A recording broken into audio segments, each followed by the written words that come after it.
जियोब new truck अड्डा के करीब कोयले के ट्रक और ऑयल टैंकर में आग लगने से 16 अफराद जख्मी हो गए। पुलिस और रेस्क्यू हुकाम के मुताबिक हादसे में जख्मी होने वाले 6 अफराद की हालत तशवीशनाक है, जिन्हें कोयटा मुंतकिल कर दिया गया।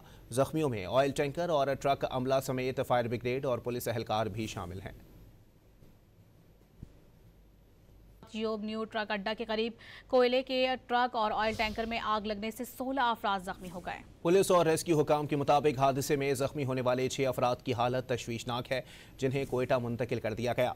जख्मियों में ऑयल टैंकर और ट्रक अमला समेत फायर ब्रिगेड और पुलिस एहलकार भी शामिल हैं। जियोब न्यू ट्रक अड्डा के करीब कोयले के ट्रक और ऑयल टैंकर में आग लगने से 16 अफराद जख्मी हो गए। पुलिस और रेस्क्यू हुकाम के मुताबिक हादसे में जख्मी होने वाले 6 अफराद की हालत तशवीशनाक है, जिन्हें कोयटा मुंतकिल कर दिया गया। जख्मियों में ऑयल टैंकर और ट्रक अमला समेत फायर ब्रिगेड और पुलिस एहलकार भी शामिल हैं।